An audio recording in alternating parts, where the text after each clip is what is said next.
then, yung sa baba, ang nakalagay ay manufacture date 0905. May niya ganun, something na colorful, yung may guhit yung sa may ilong-ilong dito.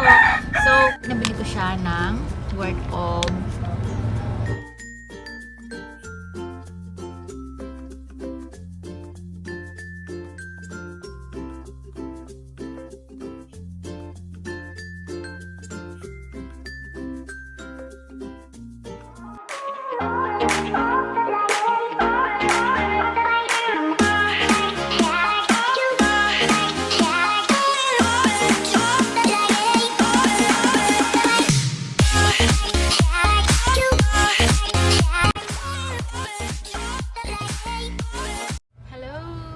Hey guys! Good morning! Good morning mga sisi and mga kamay! Welcome to our channel, and yes, I'm here on the shop again, and today is Monday. Happy Monday po sa inyong lahat. So, good morning, good afternoon, good evening, wherever you are. Hello! Shout out sa iyo, and thank you for being here to watch this vlog. So, sabi ng manok, shout out daw po sa inyong lahat. Ayan, magsawa po kayo sa tilaok ng organic na manok. Ayan, bahay ko yung manok. So, anyway, meron lang akong gustong i-share sa inyo. Week lang to, and I will try my best na bilisan ko yung pag-vlog ko kasi nga, ang ingay, diba? Hello! So, anyway, sino po sa inyo ang may alam sa sabon na ito? Ayan. Ito po yung gusto kong i-share sa inyo. Ayan, itong sabon na to. Ayan, ayan. Kita niyo ba siya? Ayan. Yes, Thailand soap po ito. Thailand soap. Thailand na sabon. So, ito yung gusto kong i-share sa inyo. Itong sabon na to. Baka sakaling yung iba dyan ay mahilig sa mga sabon na mga pampaputi. Basta yung mga sabon na imported. Ayan. Baka ito ay isa sa mga pwedeng magustuhan nyo. So, i-share ko sa inyo. So, ayun. Ang sabon na ito ay Glota Frozen. Bubulol ako. Glota Frozen Soap. Collagen Soap.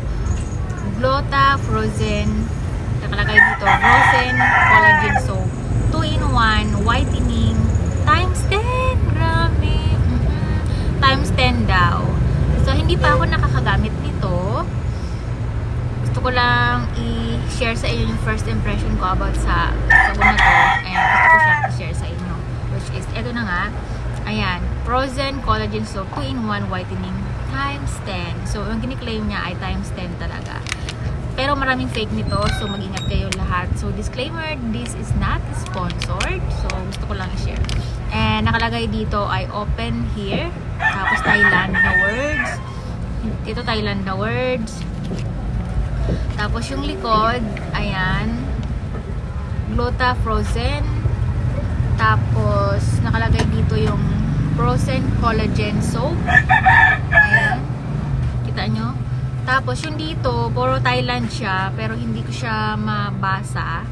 And dito naman sa gilid, ito yung nababasa ko kasi ano siya, English, ingredients.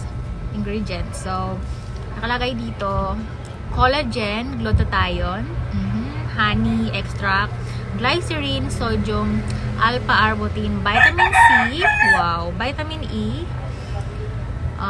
clylopentasiloxan, olive oil, octamethyl, tapos dimethicnol, and essential oil, and milk. So, yun lang yung mga ingredients niya. So, based for me, yung mga ingredients na yan, yung iba ay familiar sa akin. Like yung glycerin, vitamin C, vitamin E, olive oil, essential oil, and milk. Mga magagandang ingredients na ginagamit sa mga beauty products, sa mga soap, at iba pa. Lotion, mga ganyan. And then, yung sa baba, ang nakalagay ay manufacture date 09/05/2020, and expiration date niya ay 09/05/2022. So, 2 years siya. So, nakalagay din dito sa baba, Thailand siya nasulat, hindi ko mabasa. Tapos nakalagay dito ay FDA approved, GMP, tapos yung mga ISO, ayan, halal, ayan.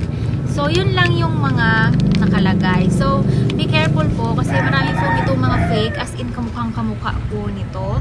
Pero, mag-search kayo sa Google at sa mga ibang vlogger, manood kayo. Kasi yung iba, may mga vlog nito na pinag-compare nila yung original versus sa fake. So, mayroon kang mapapansin dito na mga something na manonotice mo yung fake and original. Like, mayroon daw ditong kailangan itong ganyan, yung kamay niya, something na colorful, yung may guhit yung sa may ilong-ilong dito. So, makapanood niyo sa ibang vlogger at sa Google, yung mga nagbigay ng review nito, kung ano pinagkaiba nung fake tsaka original. So, hindi ko masasabi kung ano ang itsura ng fake kasi hindi pa ako nakabili nun. So, sabi, ito daw yung original kasi nabili ko to sa legit talaga na nagsusupply ng Thailand product, which is Thai Beauty Products sa Shopee. So, yun. And, nabili ko siya ng worth of 89 pesos. So, 89 pesos ko siya nabili. Mura lang. Pero yung sabon niya, hindi siya puno. Parang hanggang dito lang siya. From this here to here. Hindi siya puno. Tapos, ang ganda rin ng packaging niya. Para sa akin, packaging niya out of 10, 9, ganda siya. Kahit ilublob mo sa tubig, hindi siya mababasa. At ano siya, very convenient dalhin. Pwede mong dalhin kahit saan, ilagay sa bag, okay lang, magaan siya. Wala siyang mga karton-karton, mga ganyan-ganyan. Para siyang plastic na matibay at matigas. And, ayan. So, buksan natin kung ano ang laman nito.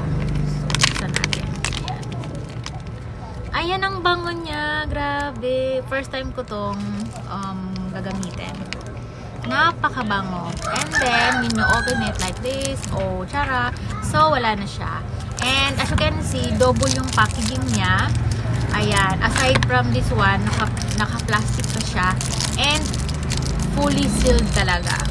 Ayan. Fully sealed. Pero diba, maliit lang siya. So, yun, maliit nga lang talaga siya. So, pwede mo siyang hatiin ng mga mga 3 hiwa para tipid. Kasi kapag isa, I think mabilis matunaw mostly ng mga sabon. Kaya mas maganda, hatiin mo na lang. Kasi plan ko siyang isabon, sa mukha lang naman. Gusto ko malaman kung effective ba or hindi. So, ayan siya. Tapos, buksan natin ng konti para malaman natin kung totoo yung amoy ko kanina naamoy. Kung baka magkaiba yung amoy. Ang bango, grabe. Ayan siya. So, super puti. Ay, hindi. Parang dirty white. Ayan. Kita nyo. Oh. Parang milk na milk. Tapos, pag hinawakan mo, masyado siyang soft and parang moisturizer. Basta, hindi siya magaspang. Ayan. Parang nakakatakam yung amoy niya. Oh, ang bango. So, 3 hiwa, pwede na. Pag-4, baka mahirapan ka nang ikuskus sa mukha mo kasi maliit na siya. So, ayun. Ayan siya. Ayan. Mukhang bango. Napakabango. So, good luck na ako. Good luck sa akin. Excited na ako siyang i-try. Kasi usong-uso po ito. Authentic na Thai products. So, ayun, ibabalik ko na siya dito and mamaya ko siya gagamitin starting mamayang gabi. So, paubos na rin kasi yung sabon ko na glycerin soap. Ginagamit ko kasi sa mukha yung glycerin soap tsaka yung Safeguard na pink. So, ito muna yung pang-alternative ko sa Safeguard na pink. Yung glycerin soap kasi maganda talaga siya sa mukha. Lalo't kapag may tagyawat ka. Ano siya, moisturizing. Basta nakakapag-prevent siya ng pimples. Yung Safeguard kasi, antibacterial soap ko siya. Nahiyang ako doon. Sa ibang sabon, hindi ako mga hiyang. Tapos sa katawan ko, ang ginagamit ko ay Kojic soap. Tapos, ito, try ko tong palit ko muna doon sa aking Safeguard na pink. Yung pink ay yung aloe vera yon. Maganda yun. Alam niyo ba yung mukha ko dati, punong-puno ng tagyawat.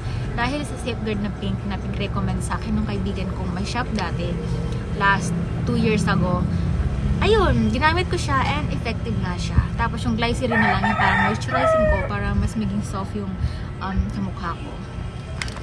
So, tumigil na rin ako sa paggamit nung ginagamit ko dating derma kasi okay na siya. So, gumagamit ako noon kapag gusto kong exfoliate.